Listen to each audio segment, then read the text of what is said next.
Direito do Consumidor, Lei 8.078 de 90, CDC Revisão OAB 1, Leonardo Torres.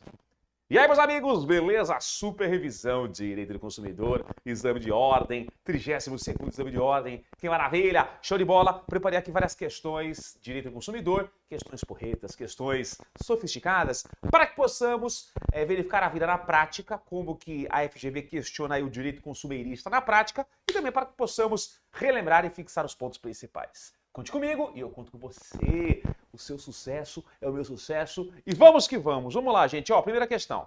Vamos lá. Primeira questão. Apareça daqui. Foi. Vai, né? Dá um showzinho lá, né? Aquele efeito especial, depois ela vai. A empresa Cristal Limitada, atendendo à solicitação da cliente Ruth, realizou orçamento para prestação de serviço, discriminando material, equipamentos, mão de obra, condições de pagamento e datas para início e término do serviço. De instalação de 8 janelas e 4 portas em alumínio na residência da consumidora. Com base no narrado acima, é correto afirmar que a. O orçamento terá validade de 30 dias, independentemente da data do recebimento e aprovação pela consumidora. Será? B. Ruth não responderá por eventuais acréscimos não previstos no orçamento prévio, exceto se decorrente da contratação de serviço de terceiro. C. O valor orçado será válido por 10 dias contados do recebimento pela consumidora. Aprovado obriga os contraentes que deverão alterá-lo mediante livre, que poderão alterá-lo mediante livre negociação. D. Uma vez aprovado, o orçamento obriga os contraentes e não poderá ser alterado negociado pelas partes que, buscando mudar os termos, deverão fazer um novo orçamento. E aí, colega, pense um pouquinho, pondere, reflita. Qual alternativa você acha que condiz com a realidade? A, B, C ou D? Vamos lá. 3 segundos. Pensa aí. Vamos lá? Muito bem, meus parabéns. Para você que respondeu aqui, gente, a letra C. Gente, não se esqueçam que, consoante o artigo 40 do CDC, o orçamento ele terá validade aí de 10 dias, legal? A contar qual que é o termo inicial do recebimento aí pelo consumidor. E aprovado, ele obriga os contraentes que poderão alterá-lo mediante livre negociação. Legal, gente? E atenção, só um detalhe aqui, ó. Por que a A é falsa? Fala que a validade é de 30 dias, o que é uma inverdade, mentira. B, fala aqui, ó, Ruth não responde... Então, calma lá. A, ela é falsa. B, Ruth não responderá por eventuais acréscimos não previstos no orçamento prévio, exceto se decorrente da contratação de terceiro. Não, gente, inclusive aqueles que decorram de eventuais contratações de terceiros. Se não constar no orçamento, ela não arcará com isso. A C é a correta. D, uma vez aprovado, o orçamento obriga os contraentes e não poderá ser alterado ou negociado. Não, gente, ele pode sim ser alterado, negociado pelas partes. Então, realmente, aqui é a C que nos interessa. Fundamentação, gente, tá aqui, ó, é o artigo 40 do CDC, que simplesmente traduz o que nós falamos até o presente momento. Beleza? Vamos então para a próxima questão. Então, essa é a questão de número 1. Superada, legal. Vamos aqui para a próxima questão, que é a questão de número 2. Calma lá, filha. Vai ou não vai? Vai. Questão de número 2. Vamos lá, tá aqui, ó. Questão de número 2, tá aqui. Muito bem. A telespectadora Maria, após assistir ao anúncio de certa máquina fotográfica, ligou e comprou o produto via telefone. No dia 19 de março, a câmara chegou ao seu endereço. Acerca dessa situação, assinale a alternativa correta.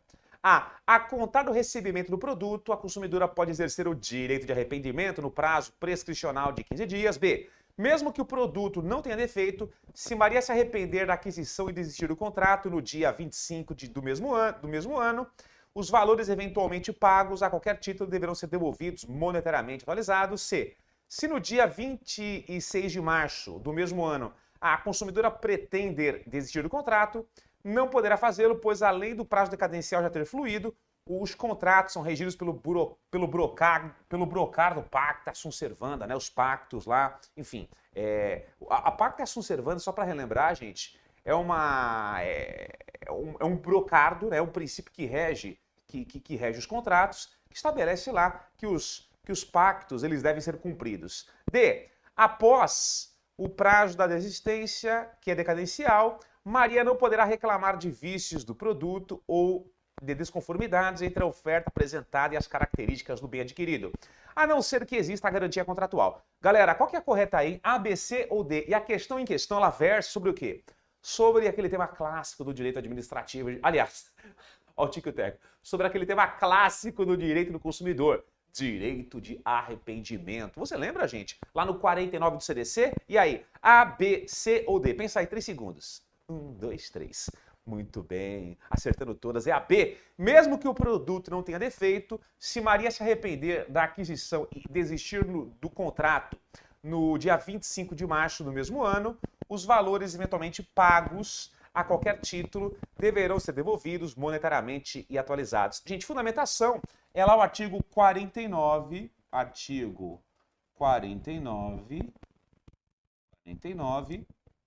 do CDC. Vou colocar aqui, gente, ó, artigo 49 do CDC.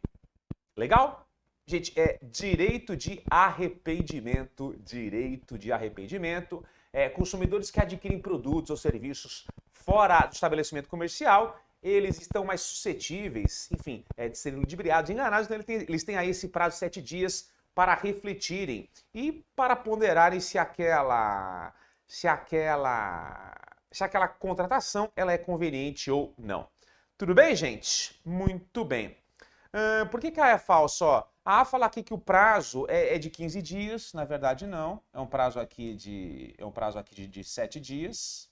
Legal. C, se no dia 26 de março a consumidora pretender desistir do contrato, não poderá fazê-lo, pois além do prazo de cadeia fluido, os contratos são regidos pelo brocado pacta servanda, não condiz com o que fora dito até agora. D, o prazo de desistência que é decadencial, após o prazo de desistência que é decadencial, Maria não poderá reclamar de vícios do produto ou de desconformidades entre a oferta apresentada e as características do bem adquirido, a não ser que exista a garantia contratual. Gente, na verdade não. Uma coisa é uma coisa, outra coisa é outra coisa. Ela tem 7 dias, independentemente da manifestação de vícios naquele produto ou serviço, de se arrepender e desistir do contrato.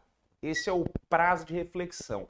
Direito de arrependimento, 49 do CDC, tá, gente? Agora, se após essa aquisição, imaginemos que ela não tenha se arrependido, adorou lá o produto e ficou com o produto. Se porventura surgirem vícios, ela tem sim o direito de reclamar em relação a vícios aparentes ou de fácil constatação e até mesmo em relação a vícios ocultos. Não se esqueçam que os vícios são aquelas imperfeições de qualidade ou quantidade que tornam o produto inadequado para a utilização.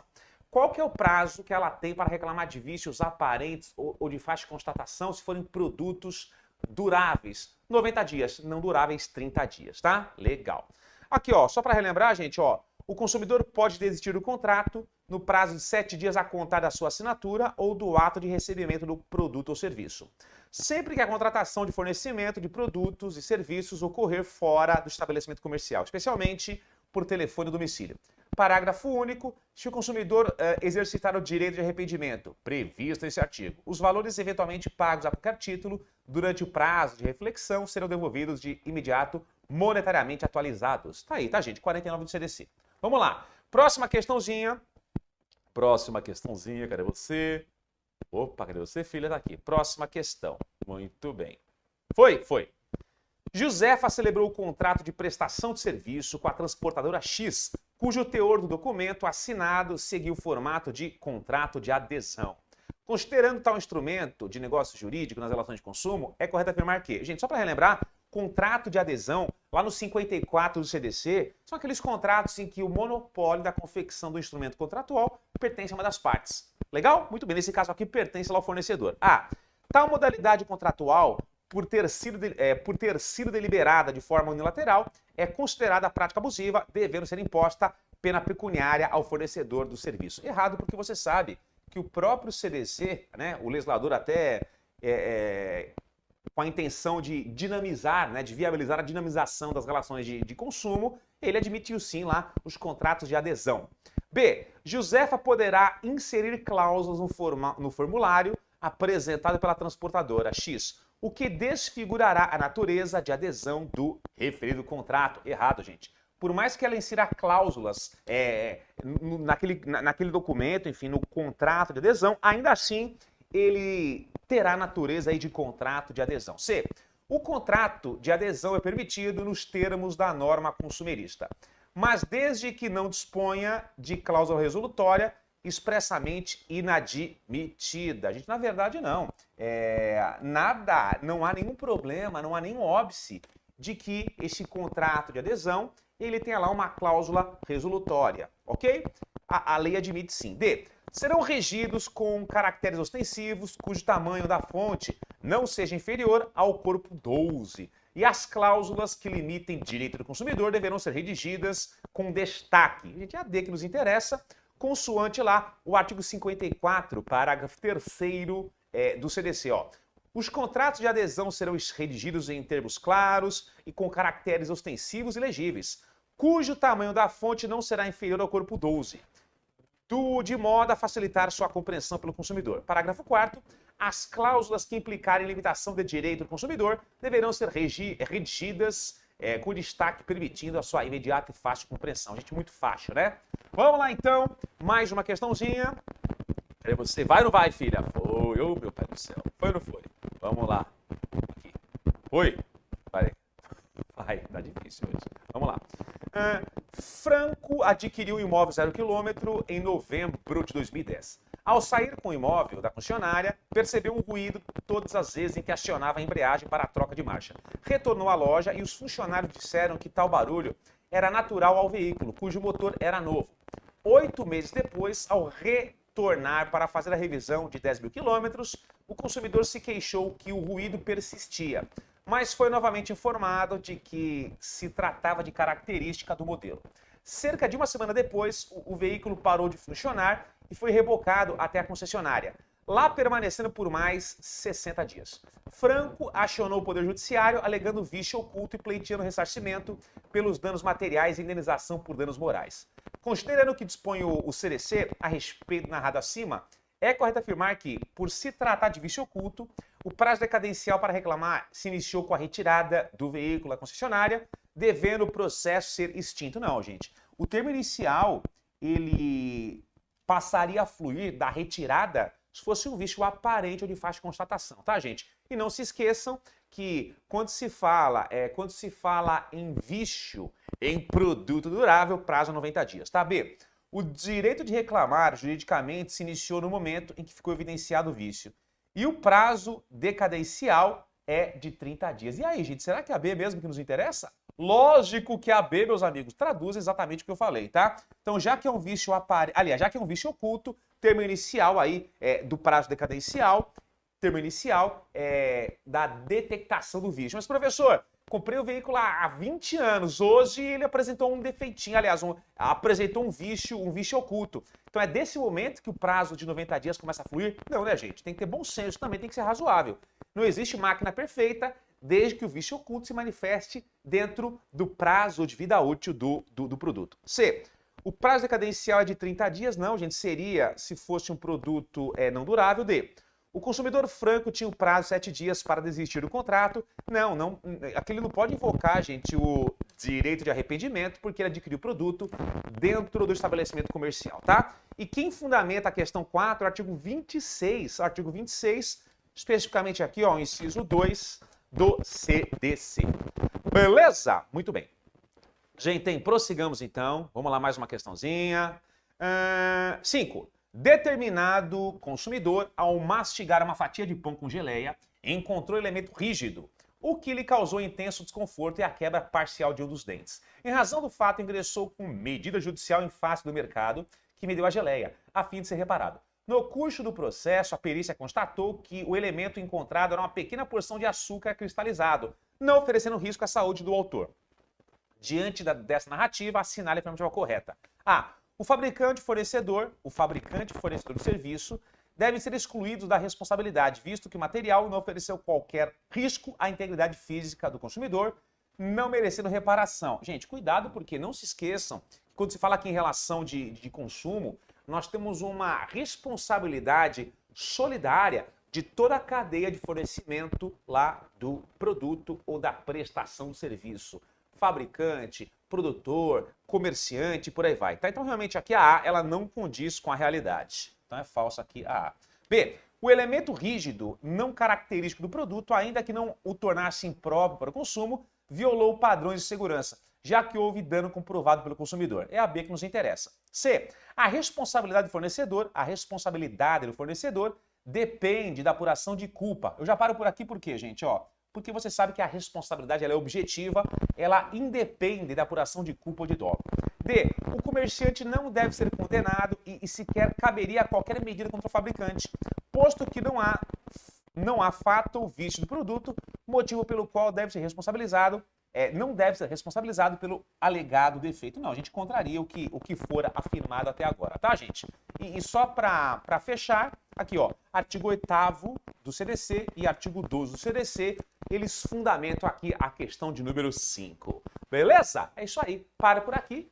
Beijo no coração, até a próxima aula. Valeu!